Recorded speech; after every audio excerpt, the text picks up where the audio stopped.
Hello and welcome to the Anxiety RX podcast. I am your host, Dr. Russ Kennedy, and I have a very special guest with me today, my daughter, Leandra. Hello. So, we're going to talk about anxiety because she's no stranger to anxiety. She didn't suffer from it nearly as badly as I did, but she had her own issues with it. We'll also talk a little bit about what it was like growing up with an anxious parent because she had one parent that was very emotionally level, her mother. And then there's me, so I was the one that was kind of off doing all these things, and her mother was very level and stable and around the house. Would you say that was fair? Absolutely. Yeah. Yeah, definitely. Very level, very stable. I think you might be selling yourself short a little bit here. You weren't completely off the rails. You were the fun parent for sure. Okay. There was a lot of laughter, a lot of silliness, a lot of, I definitely knew that you were the parent that I could pretty much, get whatever I wanted with. It was like, Yeah. go to dad and say, can I have this? And it was pretty much always going to be a yes. I was a soft touch. I Yes, really yes, was, for definitely, sure. definitely. Now, could you tell when you were younger that I struggled with anxiety? No, I mean, maybe innately, but I definitely never thought to myself, oh, my dad is really struggling right now. I noticed maybe in times where you had a shorter temper when you were getting frustrated Yeah. with things, which I think was actually a manifestation of severe anxiety. Probably, yeah. Dropping the tape when you were trying to tape off a room to be painted and just screaming as though you had just dropped a hammer on your toe. It was like, is that a normal response? I'm Those really are glad things that I you're here. remember. So I'm glad you're here. I know, Yeah. I feel like I wouldn't remember those things if there wasn't sort of an alarm bell going off in Right. my head. But no, as a child, I never thought to myself, my dad has anxiety. Yeah. Yeah. But later on you did. Later on, I definitely did. Yeah. Yeah. Around the time that I myself started to develop my own anxiety. And I Like started late teens, early 20s? Like when? early 20s. Okay. Yeah, definitely early 20s. I started to I think it started with the awareness of my own mortality. It became like I started to realize that life wasn't a guarantee. Okay. It wasn't, oh, you're only 20, but you get to live till you're 85 or 90, so it's all good. You got lots of time. I started to kind of think all these crazy thoughts like, what if I walk out the door tomorrow and get hit by a car? Or, what if I get on an airplane and it goes down? Like all these things that I never thought of ever up until I hit about 22. And then it just hit me like a ton of bricks. And was there an event that kind of tripped that over? Because often I see with my anxiety peeps is that they'll do okay. Like they'll tread water for a while and then they'll get in a car accident or a breakup or a relationship that doesn't work out. And there's something that that's enough, that's the straw that breaks the camel's back, that kind of tips you over into sort of anxiety and alarm, I guess. Yeah, like a catalyst for sure. I suspect it was maybe a hormone imbalance. Oh, And right, because you were on the pill and it just, well, yeah. no, I went on the patch and it just went Okay. like it was just a complete derailment. And I had the worst part of it was that I had no idea Right. that that's what it was until the person I was seeing at the time was like, this started about 3 months ago. You put that patch on 3 months ago, maybe. It's funny how you couldn't see it yourself, No, right? Because you're no. right in it, yeah. Never even occurred to me. I thought, and at that point in time, I had some awareness of your anxiety. So to me, it was sort of a self-fulfilling prophecy in a way because I started to think, oh, well, my dad has anxiety. Therefore, this is anxiety. And then the Okay. more I thought I had anxiety, the more I started to believe it. Yes. And then the more I perpetuated these anxious cycles or this, alarm. And then away we went. Right. Yeah. Okay. Yeah. And that makes sense. And then you would see me at points because you came to live with me when you were doing dental hygiene over in Vancouver, right? Yes. And that was a pretty difficult time for you. That was when it all came to a head, I think, Right. for me. I was starting to learn about my own anxiety and how it was affecting me. And then I moved in with you at arguably your most anxious point in your life. Yeah. And it was just sort of like, I almost feel like it was the universe just bringing us together and being like, okay, you guys got to sort this out. We're just going to make this absolutely horrific for Right. both of you. And I witnessed you definitely at the lowest point that I had ever seen you for sure. Yeah. And I'm pretty sure your lowest actual point. I think I was Rock because bottom. I think I went down to about 155 pounds. And normally I'm like 175, 180, Yeah. you know, so to drop 20 pounds like that. And I was still working. I was still kind of functioning. Mm-hmm. But I remember you telling me you could tell by the look on my face as soon as I walked in the door how I was. Yeah, it was a judgment. It was a snap judgment that I had to make every time you walked in the door, usually from work. Is dad okay? Right. And in that, am I okay? Yes. So I'm, hearing the keys go in the door and my heart starts racing. Like I start going into, fight or flight because I'm going, okay, is it going to be okay? And then if it was okay, because it was never good or great, Right. I was like, felt this tremendous sense of relief. Like, Right. okay, we're all right now. And then when it wasn't okay, Yeah. which I could read in your face and your body language and everything, it was like, how do I get away from this? How do I shut this down? Like I sprinkled with, should I be dad's counselor? Right. Should I Yeah. go down to your room and go like, are you okay? Do you need to talk? Because you're a natural counselor, for Exactly. sure. Yeah, you were a counselor in high school. You're a natural counselor. Yeah. So you- seeing somebody in distress, Right. my response, although my instinct is, I don't want to do that. I Right. don't want to go there because of the parent-child Yeah, relationship. yeah. But there's also this overwhelming feeling of like, this is somebody I love who's clearly in distress. I want to help. So And I'm thinking that I'm hiding this from you. Oh yeah, totally. hey. So that was me hiding it. it was. Yeah, Yeah. yeah, I would imagine hate how- to have seen what not what it- hiding it was. yeah. Yeah. Because I think a lot of people, see me now and they go, "Wow, you didn't have anxiety." It's like, well, here's Leandra to tell you that I'd lost 20 pounds. I just looked like pale and bleak, and my outlook was terrible. And it was hard for me to have you there because I would have to kind of put on this front Yeah. that I was okay, but clearly it wasn't a great front. It wasn't. Yeah. But I mean, I'm also very sensitive to people's moods. True. So I do Yeah. think that your front was probably fooling a lot of people. I think it was, yeah. But it definitely wasn't fooling me. Right. Yeah. I mean, at your lowest point, I don't necessarily know that, like, yeah, you lost a bunch of weight and you looked really awful, but like, Thanks. I also heard, I'm sorry, but That's I mean, no, I know agree. it's true. I hear you. But, Yeah. there was also days where, I would come home from my work and I would hear you in your bedroom sobbing. Yeah.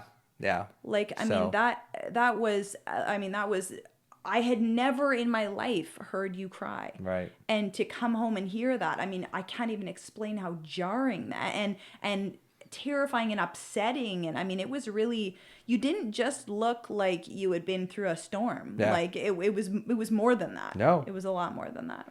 I couldn't eat. Like I would eat. What I would eat is I would go to the store and get cans Nachos. of tuna and nachos. Yeah, nachos. And tuna. Yeah. And I would eat and I didn't feel like eating. Yeah. So now, so what I would do is I would eat a can of tuna. Yeah. And I would just force it down. Like Yeah. I would just force it down. And I Yeah. was somehow getting some sort of sustenance in Yeah. me and that kind of thing. Was I doing stand up back then too? You were, Okay. which blew my mind. Right. Okay. I Yeah. was thinking to myself, how is this guy in the shape that I am witnessing him in his home? Yeah. And he's going out and getting in front of people and bearing his soul, because that's what you do in comedy. I mean, Right. you're just Yeah. putting yourself out there, Yeah. and really hoping for a laugh and really hoping for a big laugh. And with what you're going through at home, to make yourself even more vulnerable than you already were, I was like, it was masochistic. I mean, that's what it seemed like. Yeah, That's what and it seemed like in a to me. way it was, but it was also a way that I could prove that I was still okay. Yes. Because it was like Yeah. I could see 30 or 40 people in medicine, in a clinic, and I'd be fine because I'd done that for so long. It was so automatic for Mm-hmm. me. But stand up was one of those things where I had to get the right side of my brain. I had to start thinking in a different way and having fun. Like I would get out there and I would get home at night and I would be a different person. Yeah, I would feel, yes. 100%. Yeah, and it was an escape for you. Yeah. Yes, and I do, and now that you mention it, I do remember that, because I remember when you would get home, if I happened to still be awake, it was kind of like old dad. Yeah. Like, Yeah. and you very rarely would you get home And even if you didn't have a great set, Yeah. like you'd still be, I'd say, oh, how'd it go? Expecting you to be like, oh, I killed. And you'd be Yeah. like, oh, it was okay. I did all right. And, Yeah. but yeah, you were clearly, it was an escape, and it was getting that right brain, involvement and getting you out of what you were in temporarily. And yeah, it definitely, it was a different you for sure. And it was amazing how much it helped to like I would finish a set if it went well, or even if it didn't go well, and I would get back home and I would feel so much better. So it was like, and I would say to myself so many times, I'd be in bed, it'd be like after midnight because we get finished late. And I'm like, how can I feel so normal now? Yet I know when I get up at 8 o'clock tomorrow morning, Yeah. I'm going to feel terrible. Yeah. I'm going to feel right back in that old alarm. Yeah. And sometimes I would actually record on my phone, say, hey, you know what? You're actually feeling really good right now. And I want you to play this when you wake up in the morning, because it was such a state change. Totally. I don't know, with your anxiety, was it more morning or was it more evening? No, it was or what? always evening. Okay. And I feel like it was when my brain had time, because for me, all day was the distraction. Right. And then I would get into bed and I would lie down, and it was like my brain kind of went, oh, hey, I got some stuff for you to think about. It's really super fun. What if you're driving along, everything's totally fine, and your kids are in the back seat, you guys are singing along, and you just drive off a bridge. Yep. And the car is in the water, more water coming in by the second. You can't get both your kids out. Jesus, Leandra. Which one of the kids are you gonna like?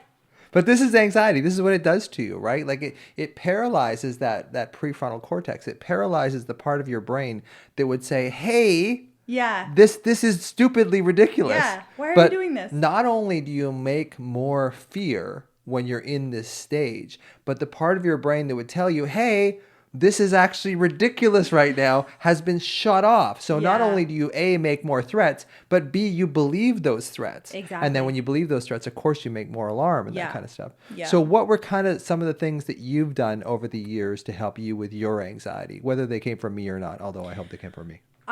There have been so many.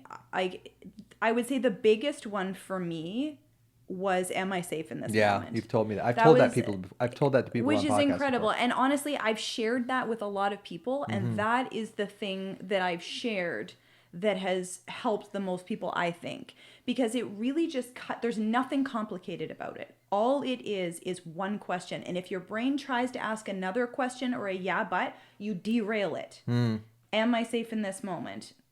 Yes. Yes. And that's because that's I all am. you. And that's then all you have. I go one step further and I say, are my loved ones safe in this moment? Oh, interesting. As far, Okay. well, because now I have children, and of course, everything is about them. Right. So, okay, are my children safe? They're right next to me, lying in bed. They're both sleeping. They're both healthy that I know of. You can't go into what you don't know. Yeah. All I know is what's in this moment. I am safe. My children are safe. My mom and dad are safe. My husband is safe.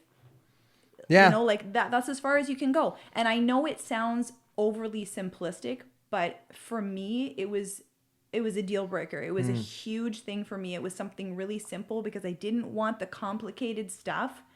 And it was such a small thing that helped so much. Yeah. Yeah. And I still use it to this day too. I always say in the middle of the day or at the middle of the night, you can always say, am I safe in this moment? Yeah. Because it does bring you into the present moment, Yeah. right? Because the thing about alarm is it's your past fears. It's your Yes. past traumas that's Yes. coming up. And the other part is your future projections, which is your worries of the future. So Yes. if you're in the moment, and there's a great saying that says the ego has no life in the present moment, that overprotective ego that's always trying to get you to worry and, Yes. think of this, worst, Yeah. warnings, what ifs, worst case scenarios. Yeah. But the ego has no life in the present moment. So if you can bring yourself into the present moment, another thing that I like to tell people is get into your sensation, right? Get in it. Like breath is a great place to not only breathe, but feel the sensation of your breath, because the more we can start taking your central processing unit, your CPU, your brain, into a sensation-based place rather than a worry-based place. Yes. So it takes some of the energy that was Yes. previously devoted 100% into your worries, now maybe 50% in Yeah, your worries. absolutely. And once you start seeing it that way, you start saying, oh, you know what? My worries aren't actually that overwhelming. Yeah, finding where it is in your body was another thing that really helped me out. Right. Because for me, it's always up here, Upper like chest? heart or chest or lungs, like it's always here. So I find just putting a hand and am I safe in this moment? Yeah. And focusing on the discomfort that I feel in my body that is accompanying the discomfort I'm feeling in my mind, because they're both there, they're coexisting. Right. And what I choose to channel my energy into is the physical feeling, which takes away the power from the mental feeling, what's going on in my mind. And before I know it, I'm calm or I'm more calm. Right. Yeah. I mean, sometimes things just really work us right up, but I think it really is, and it's practice though too. Like you can't just sort of go, oh, okay, well, I'm just going to do this when I feel anxious. Yeah. You have to practice it so that your subcortical structures, the memory that doesn't involve words, in central part of your brain is kind of like, oh, okay, I practiced this before. I know what a hand on my chest feels like. Yes. I know I can take a deep breath. I know I can go into sensation. Yeah. Now often that alarm is painful. So when we go, it's the old trauma of your past, right? So you're sitting with that old trauma of your past, but at least you're going at the root cause of the issue instead of being trapped up in your mind. Yeah. So it hurts. You're grounded in it. Yeah. You're feeling it. It's like, I don't like this feeling, but at least you have a chance to metabolize it then, because otherwise you're just caught in your thoughts forever. Like you'll never get out. Or you're running away from it. Like a lot of times, finding a distraction, or because it's painful, you think, okay, I'm gonna run away from this. I'm gonna escape. I mean, it's just, everything is just band-aiding it. Yeah. Unless you are getting to the sensation in your body, you're just throwing a band-aid over it. And eventually a band-aid is not going to cover it any longer. Yeah. And it's going to be this huge, massive, gaping wound. And you have to address it. You're forced to. And I think that's what happened with you. Yeah. I think it was your Achilles heel. Yeah. And Literally, I think, your Achilles. it was my Achilles. That's exactly what happened. That's exactly what happened. It was just like split right open, and that was your sign from the universe. It was just like, you cannot band-aid this anymore. You cannot just go out and do comedy every night. Like, I know it makes you feel great, but you need to deal with the root cause. Yeah. But I didn't know, Lee, at the time. No, like I didn't know what it was. I thought it was still in my head. I thought it was still the alarm was invisible to me. It was like, it was all my anxious thoughts. If I could just fix my thoughts, I'd be fine. Mm-hmm. But all I was doing was kind of rearranging deck chairs in the Titanic, because I wasn't actually going at the root cause of what was causing the problem, which is this alarm. For me, it's lower. It's in my solar plexus. For you, it's up in your chest. But it's really important that we find the alarm that's in your system, because that is your younger self. Mm-hmm. That is your younger self asking for your attention, and it's asking for your attention through this alarm. So you can either ignore it and keep pushing it away, or addictions. This is where addictions come in, is because it's so painful. And I'm not saying, like, some traumas are so big that you can't deal with them yourself. No. So you need a therapist. Yeah. But it's just finding that alarm for me was like, oh, this is actually the root cause of this stuff in the first place. Mm-hmm. So if I go at this and I heal this, I'm healing the root cause rather than just thinking better. Yes. Which because is not really something you can even do. In my opinion, thinking better. I mean, it's temporary. I think that there is, if you look at the neuroscience behind, like, if you worry, there is something like a millisecond, a fraction of a second, when you worry, that you're taking the uncertain and you're making it a little more certain. Yes. So when you make it a little more certain, you get a little dopamine in your brain, and it's like, oh, okay. But the problem is the cost you pay is like, oh, okay, well, this pain I'm having in my gut is cancer. Yeah. So there's this tiny little fraction of a second that says, oh, well, that's where it is. Figured it out. There it is. And then it's like, but now I have freaking cancer. Yeah. Right? And then it just loops back. Yes, totally. And which is exactly what alarm anxiety does. It just loops on you. Yeah. And until you separate the alarm in your body, for you it's in your upper chest, for me it's in my solar plexus, until I allow myself to feel it and just sit with it, even though it's uncomfortable, breathing into it, staying in the moment with it, then I actually start working on the fundamental root cause of what the problem is, rather than going up into my head and trying to fix it. Because you'll never fix you'll never fix a feeling with a lot of thinking. And the other thing is, anxiety is an excess of thinking. So how are you believing that more anxiety, more thinking is going to actually help you? Yeah. Well, when that's all you've got. Well, and I think as children, that is all we have. Yeah. I think Oh, that's exactly what absolutely. happens, Yeah. because when you're a child and you're in an environment with a parent who's narcissistic or mentally ill like mine or an alcoholic, Mm-hmm. all you have is your thoughts at that point. You can only sort of go into this fantasy world, and then that alarm gets stuck in your body. Mm-hmm. And then you don't want to go back down into feeling town ever again. So that's another reason why we worry, is because we can stay up in our heads with worry and avoid that alarm that's stuck. With me, it's in my solar plexus. With you, it's in your chest. Yeah.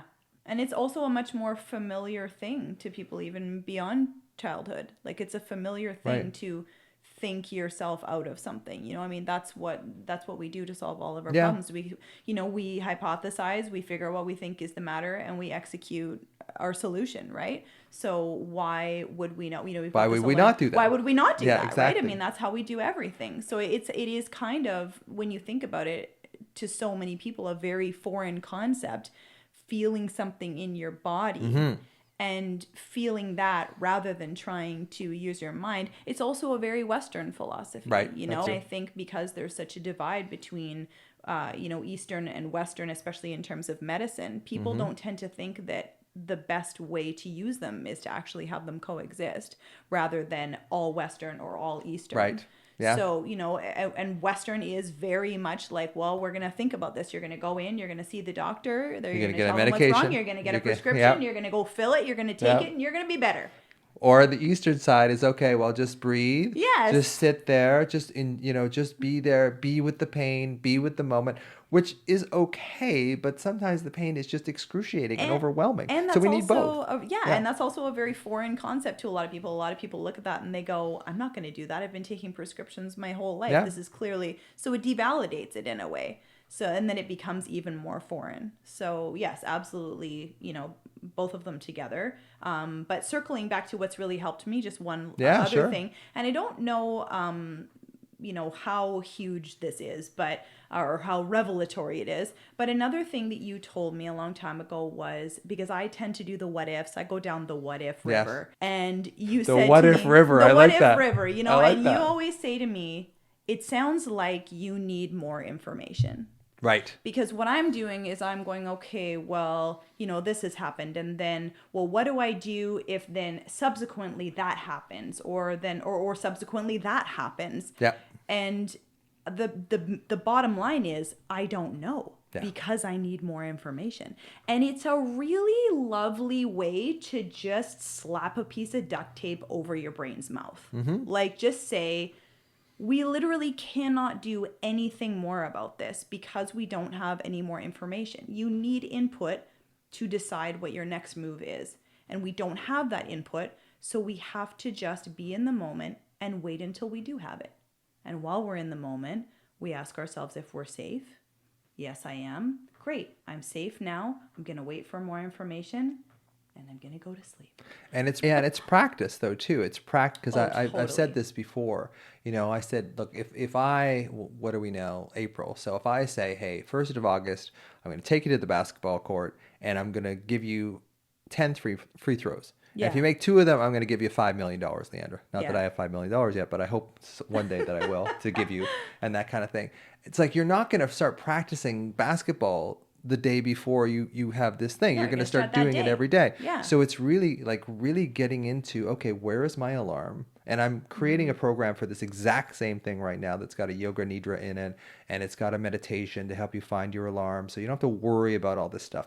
But it's really about trying to change the way that anxiety is looked at and treated, because now I believe that we're treating it in this very cognitive, this very thought-based realm, and there's nothing wrong with that. It's like a Seinfeld thing. Not that there's anything wrong with that, but there's nothing wrong with it. It's just that it won't heal you.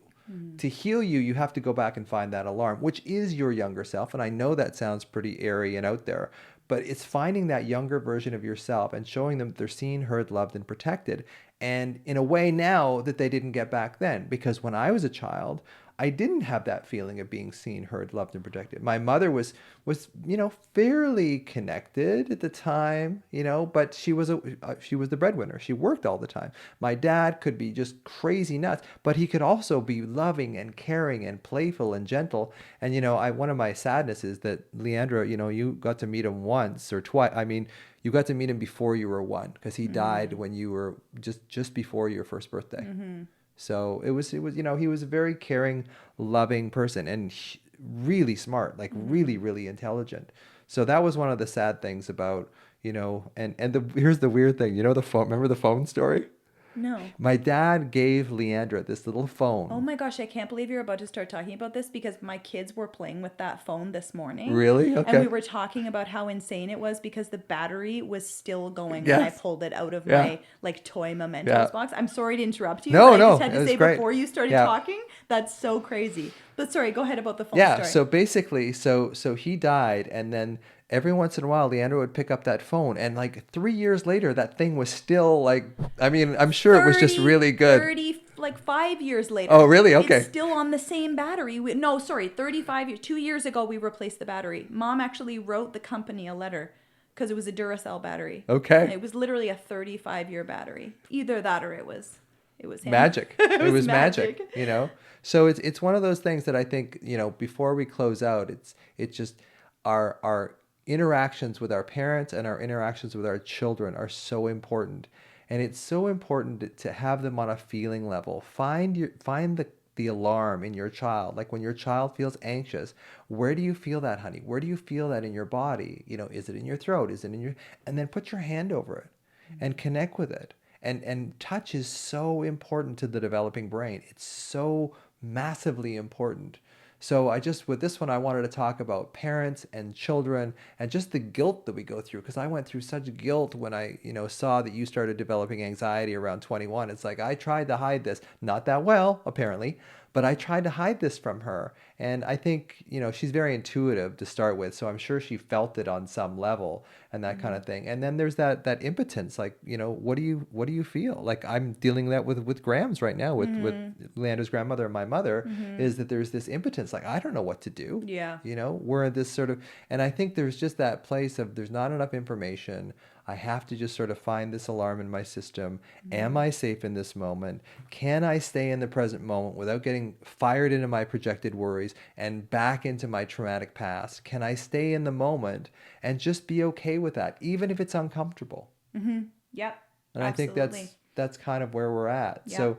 So with just kind of wrapping up a little bit here. So what kind of a dad was I? You were a great dad. Yeah. Yeah. You found your way in an incredibly difficult time. Mm-hmm. And we did drift together and drift apart a number of times. Yeah. As we were discussing a couple days ago, just with, I was with Mom, and she got the 24/7 connection with me. Right. You got to have a different, you got to have a life. And there are pros and cons to both of those things. But, I always think, when I had my own children, I started to think about you and Mom and how old you guys were when I was born. Right. And I remember one day sort of making the realization that you were 25 when I was born. Right. Yeah. And I was thinking to myself, oh my gosh. Yeah. How was I at 25? When I was 25, having a child, I was a completely different person when I was 25, and navigating that and going to med school and losing a parent and moving halfway across the country. I mean, man, you just took a crap kicking in a lot of ways, and you were still, you were there for me, and I really appreciated that. And I really appreciated the fun and the happiness. And then, when you moved away and I asked you to move back here, you did. Yeah. You moved away when I was 16. And then when the year I was getting married, I said, you know what? I would really love it if you moved back to Victoria so that we can get back on track. And you said, okay.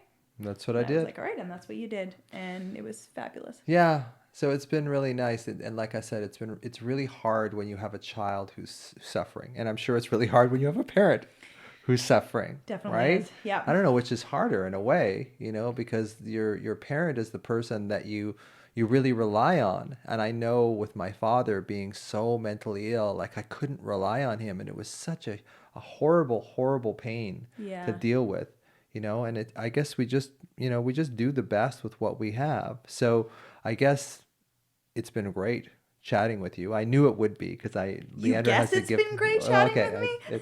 it has been great It chatting. has been great Okay, it chatting has with been me. great chatting with you. Yes, of course.